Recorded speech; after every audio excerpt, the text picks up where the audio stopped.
2학년 4반기 엄둥이들, 우리 지난 시간에 표본 평균의 분포 상태를 한번 살펴보았었는데요. 쌤이 말을 급하게 해서 잘 이해하지 못한 애들이 있을 것 같아서 다시 한번 복습 겸으로 짚고 넘어가도록 하겠습니다.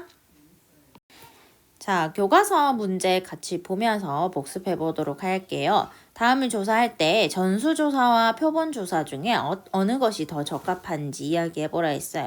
첫 번째, 병력 의무자의 징병검사. 이건 뭘까요? 그쵸? 이건 전체를 대상으로 검사를 해야만 하는 거기 때문에 전수조사가 적당하겠네요. 그 다음 2번, 자동차 충돌 안전성 조사입니다. 자동차가 충돌했을 때 안전한지 알아보는 조사인데요. 모든 자동차를 다 때려 부수면 어떻게 될까요? 그쵸, 팔 게 없겠죠. 그래서 2번은 그치, 표본 조사가 적당하다고 볼 수 있겠네요. 3번, 한강의 수질 오염도 조사. 물의 오염도가 어느 정도인지 급수를 측정하는 거예요. 어때요? 한강을 끌어모아서 전체 조사 가능할까요? 어렵겠죠. 그래서 얘도 샘플을 채취해서 하는 표본 조사가 적당하겠습니다. 4번, 수혈 및 헌혈 시 혈액형 조사입니다. 혈액형, 우리 어떻게 조사해요? 수혈할 때는 반드시 무슨 혈액형인지 조사해야 되죠. 그래서 요 수혈하고 헌혈하는 사람을 대상으로는 전체 조사가 이루어져야 되겠습니다. 그래서 전수조사가 적당하도록 하겠어요. 자, 다음 친구들의 대화를 참고로 해서 이 잡지사 대통령 당선 예측이 빗나간 이유가 무엇인지 이야기를 해보래요. 그러면 이미 스포는 당한 것 같아요. 당선 예측이 빗나갔다, 그쵸? 쌤이 저번 시간에 수업 시간에도 설명한 적이 있는데 출구조사 이야기한 적이 있어요. 그죠? 출구조사에서 우리가 뭐 몇 번 뽑았어요 이렇게 지지하는 후보의 번호를 이야기를 하지만 사실 그 이야기가 결과랑 일치한다고는 볼 수 없다라고 했습니다. 같이 한번 볼게요. 자, 1936년 미국 대통령 선거 당시 어느 잡지사가 잡지 전기 구독자, 전화가입자, 자동차 등록 명부, 사교 클럽 임명부에서 뽑은 1천만 명에게 우편 설문지를 발송해서 설문조사를 했대요. 그래서 약 236만 명으로부터 응답을 받았다고 하네요. 그 분석 결과를 토대로 공화당의 알프레더 랜던의 지지율이 55%, 그 다음에 루즈벨트 대통령의 지지율을 41%로 추정해서 랜던이 대통령이 당선될 것이라고 예측을 했었대요. 그러나 실제 개표 결과는 37%와 61%로 루즈벨트 대통령이 압도적인 지지를 받아서 대통령이 당선됐다고 하네요. 이 잡지사의 예측이 완전히 빗나갔죠. 자, 왜 그럴까요? 이유를 한번 살펴보자면 이 중간에 이미 다 힌트가 나와 있는 것 같아요. 찬열이 말 한번 들어볼까요? 1936년 당시 잡지의 정기 구독자, 전화가입자, 자동차 소유자, 사교클럽 가입자들은 어떤 사람들이었을까요? 그리고 선거 당시 루즈벨트는 뉴딜 정책을 내세웠는데 이 정책은 서민층의 두터운 지지를 받았대요. 자, 지금 찬열이가 이야기하고 있는 집단이랑 지아가 이야기하고 있는 집단이 다르죠. 그런데 설문조사는 누구를 토대로 했어요? 그쵸. 찬열이가 말하는 그 그룹에서 표본을 뽑아가지고 조사를 했습니다. 그랬기에 예측이 완전히 빗나갔다라고 이야기할 수 있겠죠. 그러면 여러분들, 우리가 표본을 뽑을 때 어떤 부분이 중요하다고 이야기했었죠? 그치. 임의 추출. 무조건 무작위로 뽑는 게 중요하다고 했었던 거 기억나시죠? 다음 화면을 같이 볼게요. 자, 문제 2번입니다. 다음 표본조사에서 표본을 추출하는 방법의 문제점을 말하라 했어요. 1번, 만 80세 이상 인구의 여가 생활을 조사하기 위해서 SNS를 통해서 조사 대상자를 모집했대요. 이상하죠? 80세 이상 인구의 여가 생활인데 SNS? 사뭇 다르다, 그쵸? 2번, 우리나라 청소년들의 평균 수면 시간을 조사하기 위해서 전국 고등학생들을 대상으로 설문조사를 실시했대요. 자, 청소년의 범위는 뭐예요? 그치, 청소년의 기준이 전국의 고등학생만을 위한 것이 아닙니다. 그렇기 때문에 표본 추출 방법이 틀렸어요. 3번, 어느 도시에서는 고등학생들의 양성평등 인식을 조사하기 위해서 시내 여고생들의 응답을 모아서 분석했대요. 고등학생인데 여고생만 조사하면 돼요? 안 되겠죠. 4번, 교통안전공단에서는 우리나라 국민의 대중교통 이용 실태를 조사하기 위해서 서울 시민을 대상으로 설문조사를 실시했대요. 자, 서울은 우리 대중교통이 참 잘 되어 있어요. 그죠? 그런데 대중교통이 낙후된 지역도 많습니다. 그래서 일부 집단만, 일부 특정 지역만 이렇게 조사해서 될 일이 아니겠죠. 그래서 표본을 추출할 때는 임의로, 그러니까 공평하게 뽑는 것이 중요하다고 볼 수 있겠습니다.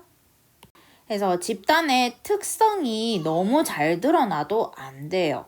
그렇다고 너무 안 드러나도 안 되고요. 그래서 적절히 배치해서 뽑는 것이 중요하도록 이야기할 수 있겠습니다. 자, 그래서 지금 화면처럼 그림 1부터 그림 4까지 우리 앉은 키와 발 크기의 상관관계를 보기 위해서 분석한 자료를 가지고 와봤는데요.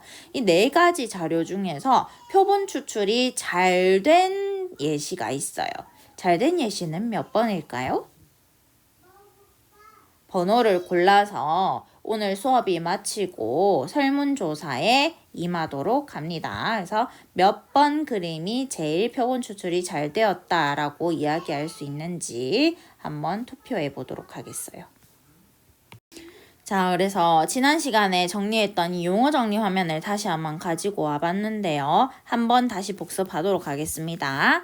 자, 우리가 조사하는 방법에는 크게 2가지가 있어요. 조사하려는 대상 전체를 하나도 빠짐없이 조사하는 것이 전수조사이고요. 시간과 돈이 많이 든다고 했어요. 그죠? 그래서 사실상 전수조사가 가능한 데이터는 많이 없습니다. 그래서 조사하려는 대상의 일부만을 택해서 조사하는 것을 우리는 표본조사라고 한다고 했어요. 그래서 예를 들면 고등학생의 한 달 평균 독서량, 프로그램 시청률, 공장에서 생산된 과자의 평균 무게, 쌤이 하리보를 이유로 들었죠. 다음에 선거 출구조사, 아까 루즈벨트 대통령, 랜던 대통령의 지지율 이야기도 했었습니다. 그래서 이런 것들은 표본조사가 적당하다라고 볼 수 있겠고요. 시민고등학교 전교생의 평균 키, 얘도 어때요? 전교생을 다 조사하기에는 시간과 힘이 많이 들겠죠. 선생님들이 힘이 많이 들겠죠. 그래서 이런 것도 표본조사가 적당하다라고 볼 수 있겠네요. 자, 그래서 이렇게 조사를 하려는 집단 전체를 모집단이라고 한다고 했고요. 여기서 이 모자는 어미 모자에서 나온 겁니다. 근데 모집단을 전체로 조사하는 게 전수조사인데 이게 힘들다고 했어요. 사정상. 그래서 일부만을 뽑는 것을 우린 뭐라고 한다고요? 표본조사라고 한다고요. 그래서 모집단에서 뽑은 대상의 모임을 우리는 표본이라고 이야기를 합니다. 그리고 표본에 포함된 대상의 개수를 표본의 개수라고 한다고 했나요? 표본의 크기라고 한다고 했나요? 그치, 표본의 크기라고 한다고 했어요. 표본의 개수는 뭐죠? 맞아요. 우리가 표본을 한 번만 뽑는 게 아니다. 그쵸? 한 번 뽑고, 2번 뽑고, 3번 뽑았을 때 이때 요 1개, 2개, 3개를 표본의 개수라고 하고요. 그 표본 안에 들어간 데이터의 개수를 표본의 크기라고 합니다. 그래서 나는 시민고등학교 전교생 평균 키를 조사하기 위해서 우리 학교 딱 50명만 추출해가지고 조사해 보려고 해요. 그러면 이때 이 50이 바로 표본의 크기가 되겠죠. 그래서 문자로 나타내면 첫 번째 별량, 두 번째 별량부터 어디까지? 50번째 별량까지 이렇게 나타낼 수 있겠네요. 요게 표본의 크기입니다. 그래서 기호로는 이렇게 쓴다고 했어요. 표본의 크기 n이라고 하고요. n이 50이다 라고 봅니다. 자, 그 다음에 모집단에서 표본을 뽑는 과정을 추출이라고 하고요. 추출의 방식에는 두 가지가 있어요. 첫 번째는 복원 추출, 두 번째는 비복원 추출입니다. 이 둘의 차이는 이미 앞에서 확률 단원에서 언급했기 때문에 잘 알고 있을 것 같지만 다시 한 번 더 설명해 보도록 할게요. 자, 우리가 조사하려는 대상의 전체 집단을 뭐라고 한다고 했죠? 그렇지. 모집단이라고 한다고 했어요. 그리고 그 모집단 안에서 표본을 추출하는 건데요. 표본을 추출할 때 물론 이제 같은 사람이 반복될 수도 있고 반복되지 않을 수도 있겠죠. 그래서 반복되지 않게 겹치는 사람이 없도록 요렇게 뽑게 되면 요게 바로 비복원 추출이 되는 거고요. 반대로 그런 걸 어떻게 다 가려요. 그냥 중복될 수도 있죠. 그래서 왜 뽑을 때 요렇게 중복되도록 뽑아도 괜찮은 추출이 바로 복원 추출입니다.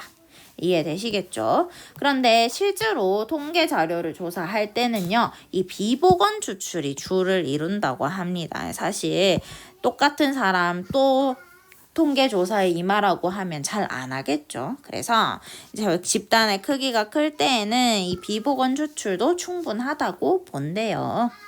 자, 그리고 얘를 추출할 때는 가장 중요한 부분이 있다고 했어요. 뭐예요? 그렇지. 모집단에서 이 원소가 추출될 확률이 같도록 해서 표본을 뽑는 게 중요하다고 했어요. 그래서 요거를 우리 이제 수학적 통계적 용어로 임의 추출이라고 이야기를 합니다. 그래서 아까 임의 추출이 잘 된 예시를 골라가지고 수업 끝난 후 설문조사 응하라고 했던 거 기억나시죠? 한번 투표해 보시길 바랍니다. 자, 그럼 우리는 어쨌든 간 모집단을 전수조사하기는 힘드니까 표본조사를 통해서 뭔가 모집단을 추측하는 과정이 필요해요. 그죠? 그래서 모집단과 이 표본의 상관관계를 이해를 해야만 합니다. 자, 이 중에서 가장 중요한 거는 표본의 평균이다라고 이야기를 했었던 기억이 나요. 다시 한 번 더 설명해 보도록 할게요. 자, 모집단이 있습니다. 모집단. 이 모집단은요, 정규분포를 따른대요. 그래서 어떤 정규분포를 따르냐? 우리는 확률 변수 x라고 사용을 하고요.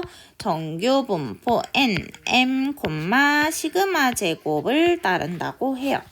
그런데 이 모집단을 전부 다 조사하기가 힘들어서 표본을 뽑아가지고 일부만 조사하려고 해요. 그래서 표본을 뽑습니다. 자, 뽑을 때는 첫 번째 데이터, 두 번째 데이터, 세 번째 데이터부터 쭉쭉쭉 100번째 데이터까지 있겠죠. 그래서 표본의 크기를 100으로 해가지고 쌤이 표본을 하나 뽑았어요. 첫 번째로 뽑은 표본입니다. 그러면 이 표본은 또다시 평균을 구해볼 수 있겠죠. 그걸 표본 평균이다 라고 한다고 했어요. 그럼 표본 평균은 어떻게 구해요? 그렇죠. x1부터 x2, x3 해서 어디까지? x100까지 다 더해가지고 얘를 100으로 나누어주면 된다라고 했어요. 일반화 시켜보도록 할게요. 일반화 시키면 시그마를 이용해서 나타낼 수 있고요. xi라고 하면 저 별량들을 나타낼 수 있겠죠. i가 1부터 100까지 다 더한 다음에 뭘로 나누어주는 거예요? 그렇지. 100으로 나누어 주는 거잖아요. 그래서 100분의 1 요렇게 되겠네요. 한 번 더 일반화 해보도록 할게요. 이제 100 대신에 무엇을 넣어주면 되겠어요? 그렇지. 100이라는 거는 표본의 크기를 나타내는 거기 때문에 n까지 해서 n분의 1로 나누어주면 일반화 시킬 수 있겠네요. 요게 표본 평균입니다.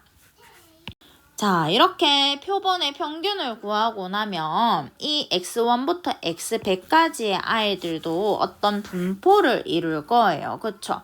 그래서 평균으로부터 얼마나 떨어져 있는지를 나타내는 걸 측정을 해볼 수 있겠네요. 평균으로부터 x1은 이만큼 떨어져 있을 수도 있고 x2는 이만큼 떨어져 있을 수도 있고 어쨌든 그 떨어진 정도가 전부 다 다를 텐데요. 그거를 우리는 분산이라고 하죠. 분산을 구할 수 있어야 돼요. 우리 앞에서 배운 분산의 정의는 뭐지? 맞아요. 얘는 편차 제곱의 평균입니다. 편차 제곱은 어떻게 구하죠? 맞아요. 평균에서 무엇을? 별량을 빼주죠. 별량을 빼줍니다. x1 빼고 x2 빼고 x3 빼고 x100 뺄 거니까 xi를 뺀다고 보면 되겠네요. 얘를 뭐 해서 제곱해가지고 다 더하면 되죠. 다 더합니다. 다 더해요. i는 1부터 어디까지? 그렇죠. n까지 더하면 되겠죠. 이 더한 거를 그치 평균 내야 되니까 편차 제곱의 평균이니까 얘를 또다시 n분의 1로 나눕니다. 그러면 그게 바로 뭐가 될까요? 맞아요. 그게 바로 표본 분산이 되는 거예요. 표본 분산. 그래서 얘를 n분의 1로 나누면 그것이 표본 분산이다. 그런데 우리 실제 통계학에서는 얘를 n으로 나누지 않는다고 해요. 왜 그러냐면 표본은 사실 이미 추출을 하기는 하지만 실제로 그 집단을 대표하기가 힘들 수 있겠죠. 예를 들면요. 우리 어떤 시험을 치고 나왔다고 가정을 해볼까요? 시험 치고 나왔는데 난 좀 잘 친 것 같아요. 그러면 시험 치고 나온 학생들을 대상으로 인터뷰를 했을 때 학생 몇 점 맞았어요? 이러면 저 한 90점은 맞을 것 같아요. 이렇게 잘 쳤을 때는 이야기를 쉽게 할 수 있겠죠. 그런데 내가 시험을 좀 못 쳤어요. 그러면 쉽사리 이야기할 수 있을까요? 못하겠죠. 내가 사실은 50점이야. 근데 50점이라고 이야기할까? 그렇지 못하는 경우도 있다는 거예요. 그래서 예를 들면 나는 사실 50점이지만 저 뭐 암만 못해도 한 80점은 맞을 것 같은데요. 이렇게 거짓말로 속일 수도 있다는 거죠.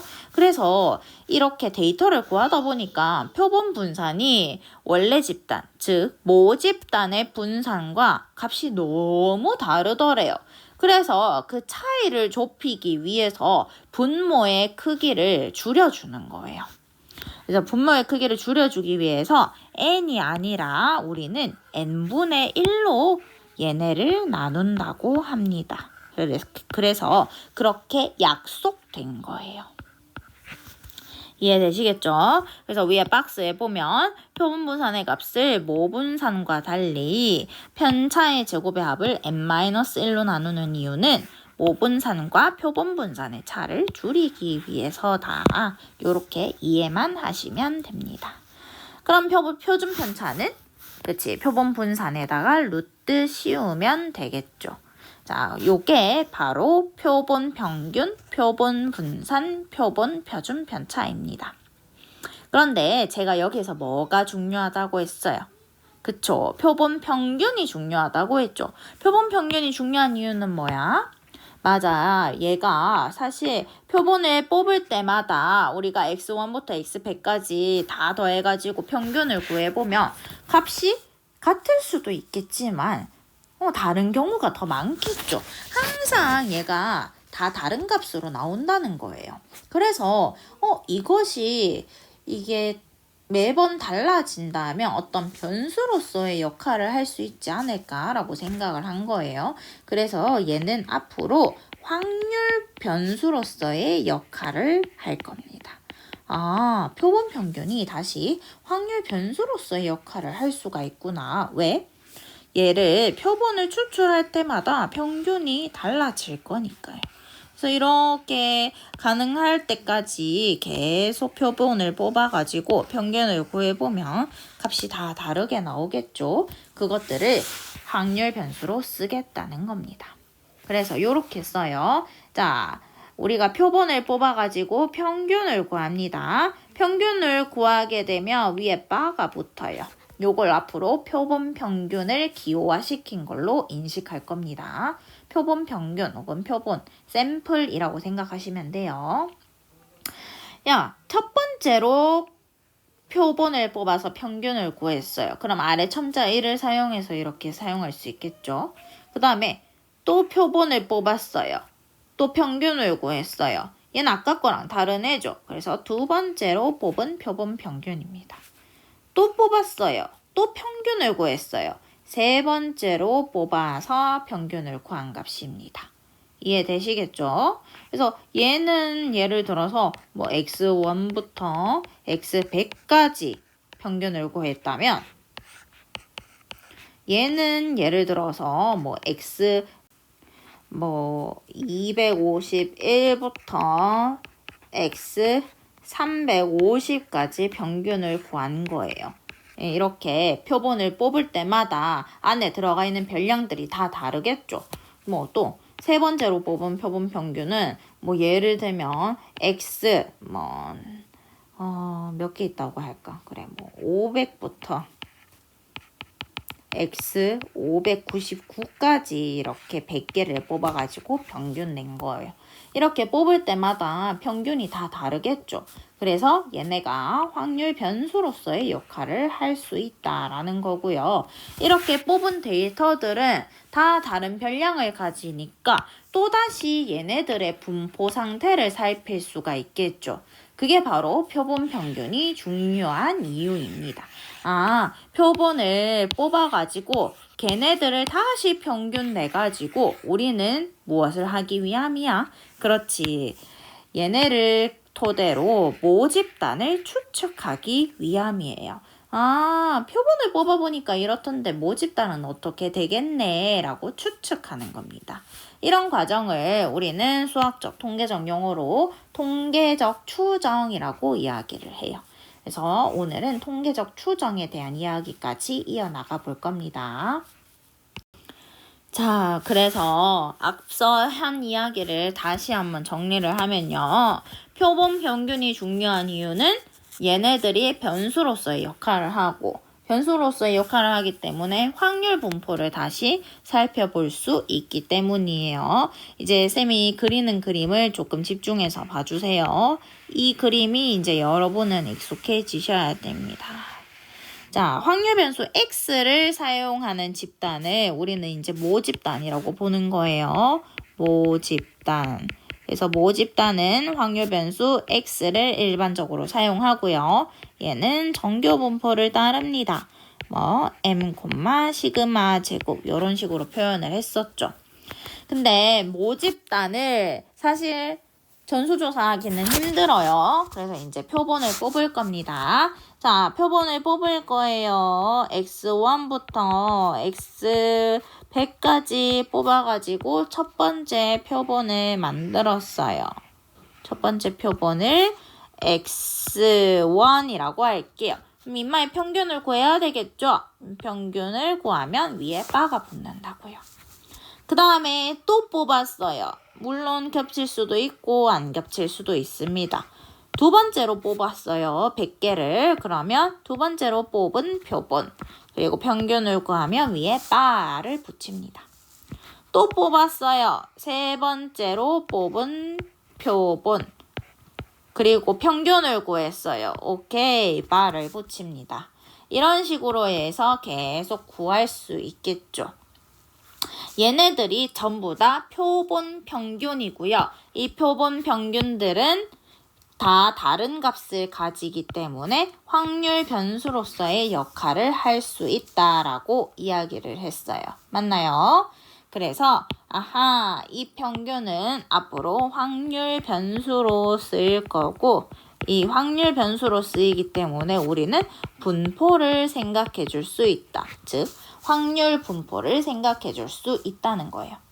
근데 여러분 생각을 해보세요. 모집단이 정규 분포를 따라요. 그러면 표본을 이렇게 뽑아가지고 표본 평균도를 구했습니다. 그러면 이 변수들이 나타내는 분포 상태를 봤을 때 이 아이들은 또 그렇죠. 결국에는 정규 분포를 따르겠죠. 그게 바로 포인트예요.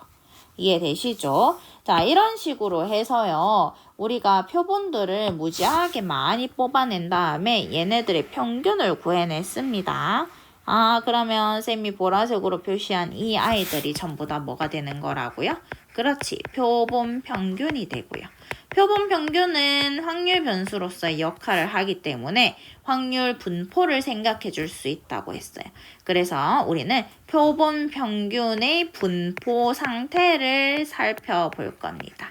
얘가 표본 평균의 확률 분포예요. 이해되시죠? 확률 분포면 당연히 세 가지 변수를 구해야죠. 첫 번째 평균, 두 번째 분산, 세 번째 표준 편차. 그래서 말장난 같겠지만 이렇게 부른다고 했었죠. 첫 번째, 표본 평균의 평균. 선생님 말장난 같은데요? 아니야, 이게 맞는 용어야.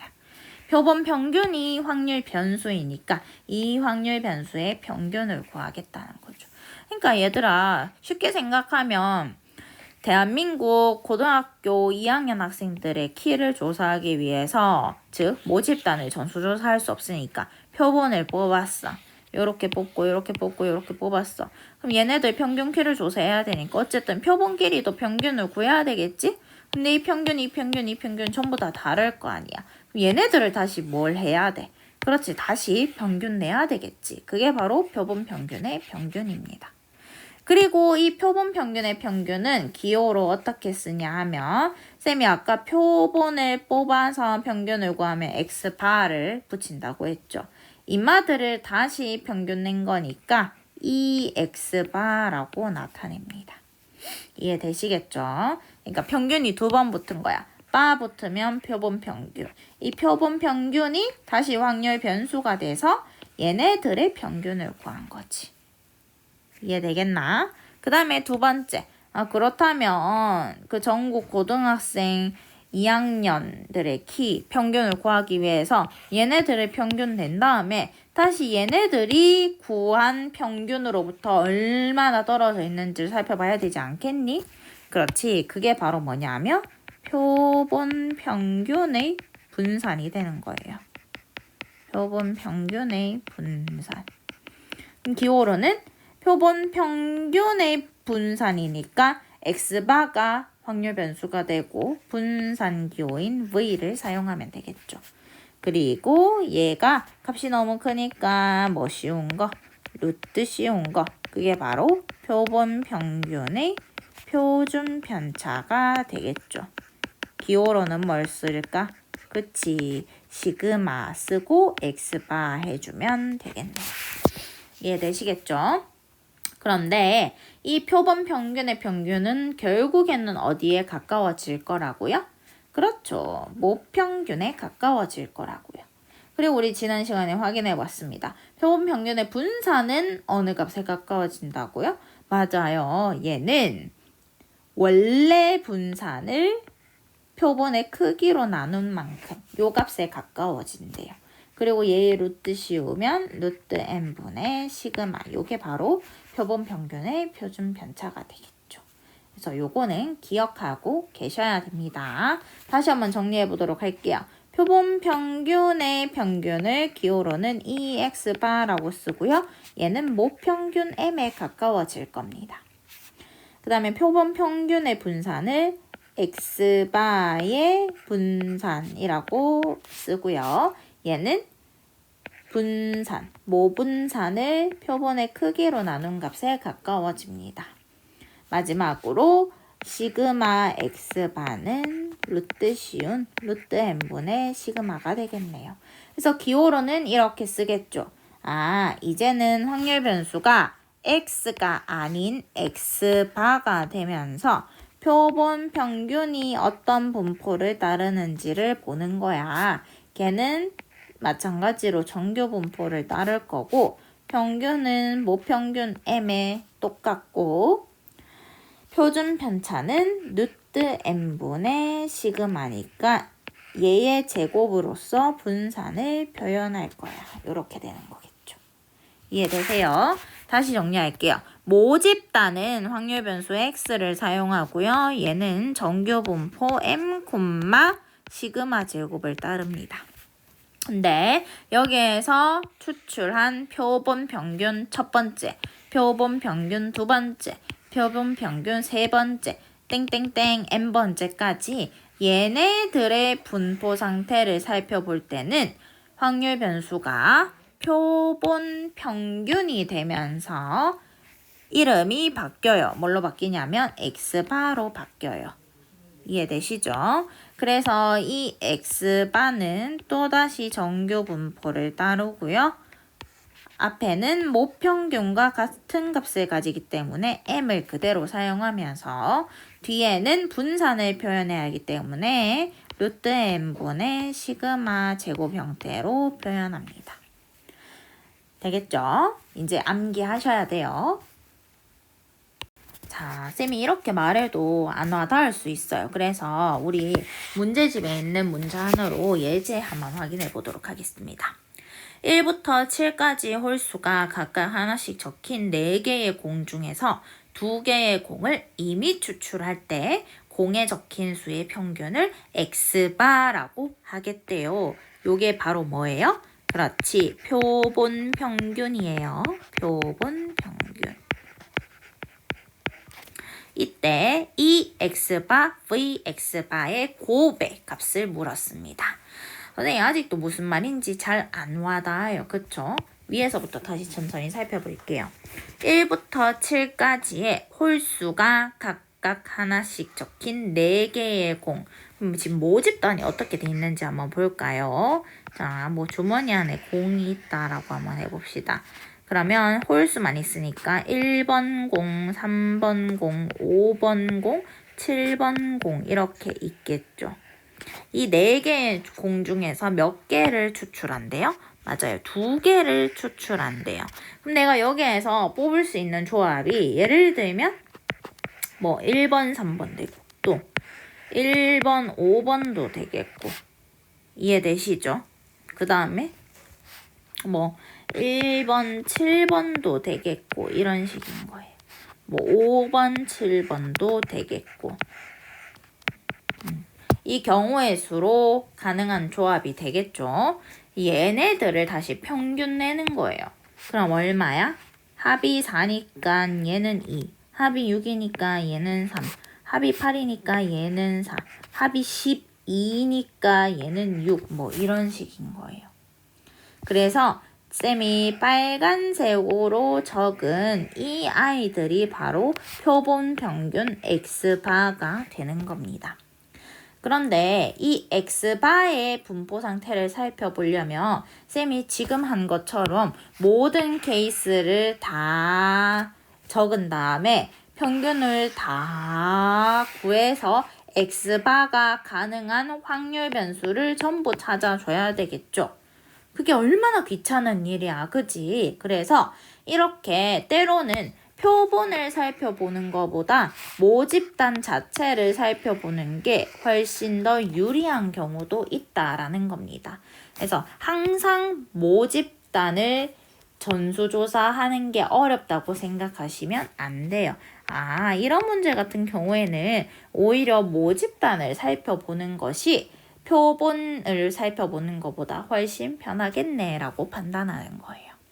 이해되시겠죠? 그래서 우리는 확률 변수 x바의 분포가 아닌 모집단의 확률 변수인 x의 분포 상태를 살펴볼 겁니다. 그러면 x는 우리가 여기에서 공 하나를 뽑았을 때 가능한 경우 1, 3, 5, 7이 되겠죠. 그리고 확률 분포표로 표현을 해볼 겁니다. 확률을 계산해야 되겠네요. 그러면 1이 나올 경우는 당연히 4개의 공 중에 하나니까 4분의 1, 4분의 1, 4분의 1, 4분의 1 이렇게 확률이 동일하겠죠. 이해되세요? 자, 그렇다면요. 우리가 결국 원하는 건 뭐냐면 표본 평균 x바의 평균이라고 그랬는데 우리가 배운 바에 의하면 얘는 결국 누구랑 똑같대요? 그렇죠. 모평균이랑 똑같다고 보겠대요. 그러면 방금 구한 표에서 모평균만 구하면 되는 거 아니야? 맞다는 거지. 또 문제에서 표본 평균의 분산의 값도 물었어요. 근데 우리가 배우기로는 이 표본 평균의 분산은 모분산과 이런 관계가 있대요. 모분산을 표본의 크기로 나눈 값이랑 같대요. 이 관계식만 이용하면 우리가 이 확률 분포표에서 모분산을 구해가지고 넣어주면 되는 거 아니야? 그치? 이해되시겠죠? 자, 이제 구해보도록 할게요. 첫 번째 평균을 구할 겁니다. 평균은 어떻게 구해, 얘들아? 확률 곱하기 변수. 맞지? 시그마 xi pi죠? 그래서 다 더했더니 이렇게 된대요. 그러면 1 더하기 7, 3 더하기 5 등차 수열이니까 8이 2개. 얘를 4로 나누어 주면 그렇죠. 4가 평균이 되겠죠. 아하, 4가 평균이구나. 얘들아, 당연해요. 왜냐하면 지금 확률이 동일하죠. 이렇게 동률일 때 1, 3, 5, 7은 등차 수열을 따르고 있어요. 그러면 얘네의 중앙값이 바로 평균이 되는 겁니다. 4. 그 다음에 이번엔 평균을 구했으니까요. 분산을 구해줄 겁니다. 근데 분산은 구할 건데 이 분산은 얘들아 시그마 제곱이라고 표현하기도 하고 정식 용어로는 그렇지 Vx라고 적어주지. x의 분산이니까. 근데 얘는 원래는 편차제곱의 평균인데 편차제곱의 평균으로 구하지 않고 뭘로 구해? 맞아요. 제평평제로 구하죠. 그래서 제곱의 평균, 평균의 제곱 해줄 겁니다. 제곱의 평균을 구해주면요.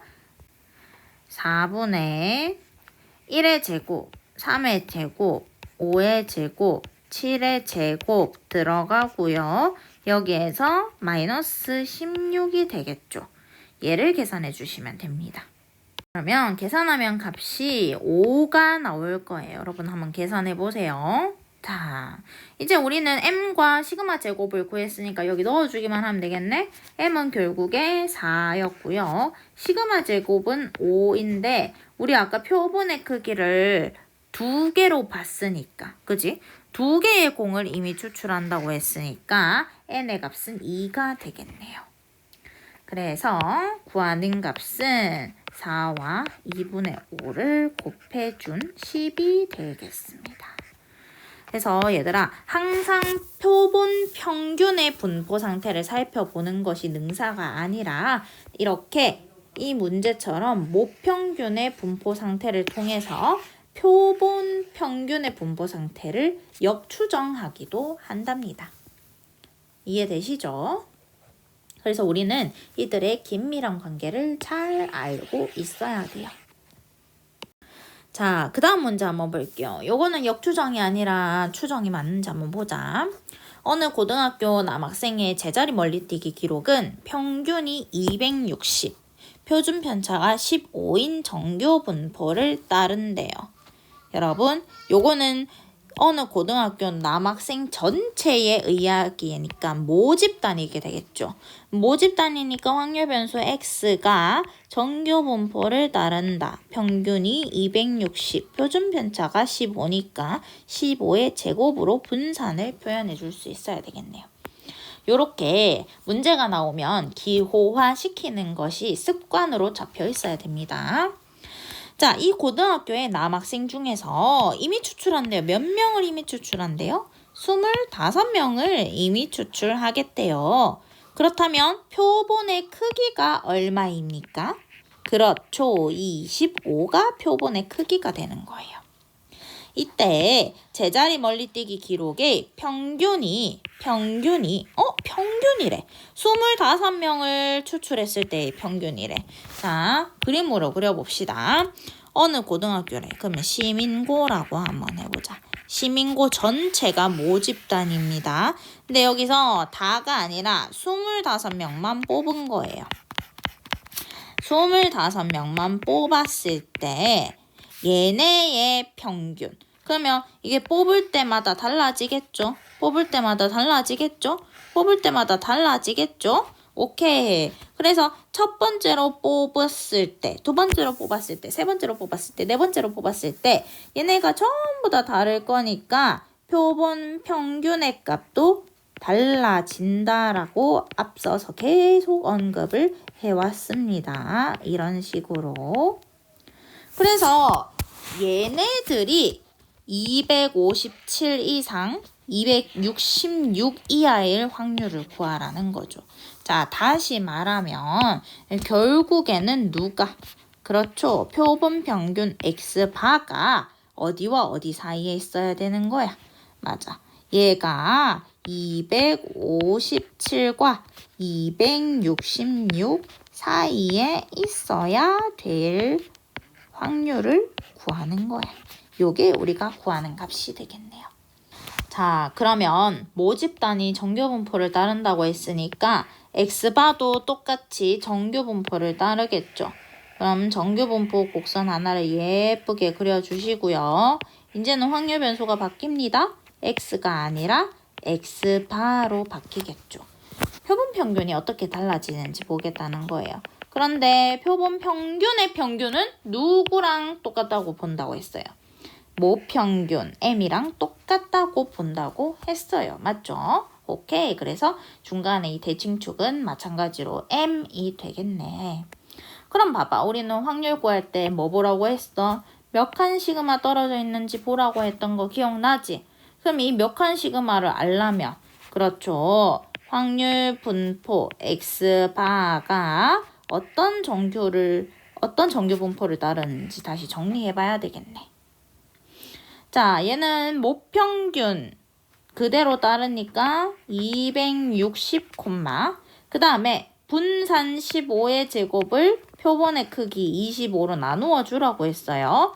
25는 5의 제곱이니까 얘는 결국에 3의 제곱이 되겠네요. 오케이. 이제 이 모분산을 이용해서 표본 평균의 분산도 구해냈어요.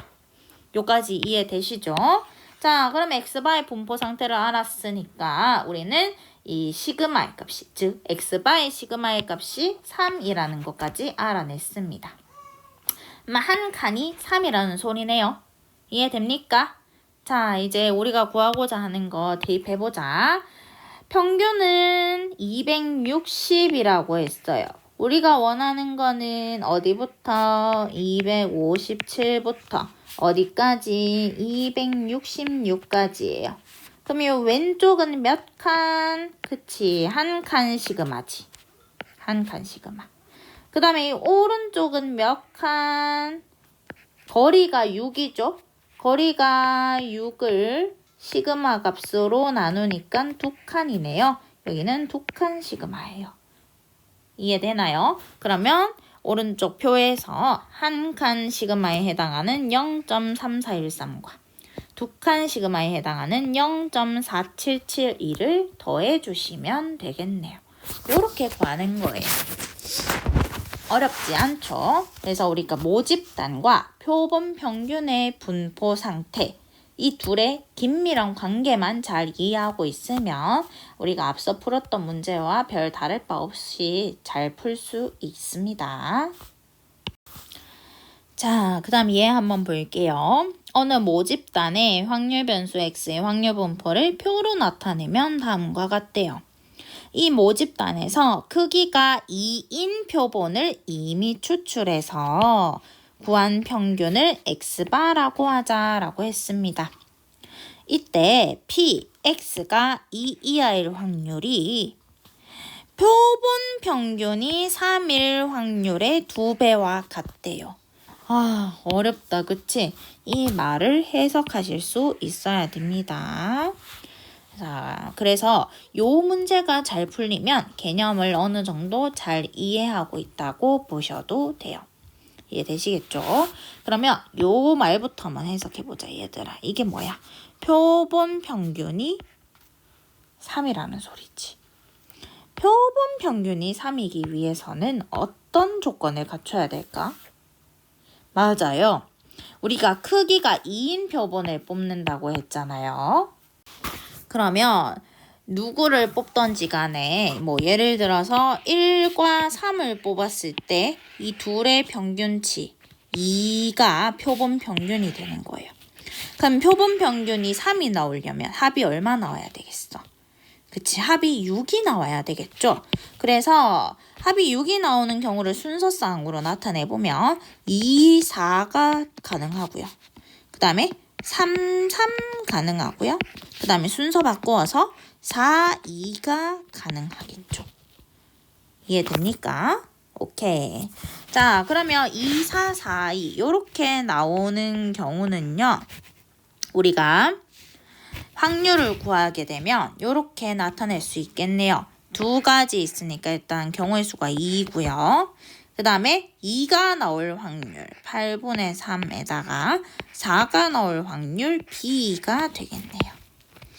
그래서 정리하면 4분의 3B가 확률입니다. 이해되시죠? 그 다음에 3,3이 나올 확률은요. 3 한 번 나올 확률 4분의 1. 또 3 또 나올 확률 4분의 1이 되겠죠. 그래서 얘는 16분의 1이 됩니다.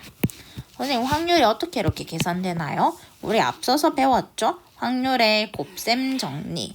얘는 지금 사건이 독립이니까 이렇게 확률의 곱셈 정리를 이용해서 구할 수 있겠죠. 이해됩니까? 자, 그러면 결국 정리했을 때 표본 평균이 3이 될 확률은 이렇게 세 가지 경우가 있는데 그 세 가지의 확률을 구해보니까 첫 번째 케이스는 4분의 3B가 나오고 두 번째 케이스는 16분의 1이 나오더라. 이렇게 정리할 수 있는 거예요. 근데 얘가 누구랑 같대요? 그치? 얘의 2배한 값은 x가 2보다 작거나 같을 확률과 같대요. x가 2보다 작거나 같을 확률은 위에 확률 분포표에서 쌤이 빨간색으로 박스 친 요 부분에 해당하겠죠. 그럼 따라서 확률 x가 2보다 작거나 같을 확률은 1일 때의 확률 a, 2일 때의 확률 8분의 3을 더한 값이랑 같겠네요. 자, 이제 마지막으로 등식 정리해 볼게요. a 플러스 8분의 3은 2배의 4분의 3b 플러스 16분의 1 얘랑 같대요. 이게 첫 번째 식이고요. 그 다음에 두 번째 식은 뭐가 되겠어요? a와 b와 관련된 한 가지 식. 그쵸. 항상 쓰는 거 뭐예요? 확률의 합은 1이다. 따라서 a 플러스 b 플러스 8분의 3 플러스 4분의 1의 값이 1이 나온다. 요 두 가지를 연립하면 a분의 b의 값을 구할 수가 있겠네요. 한번 풀어보세요. 학습지에.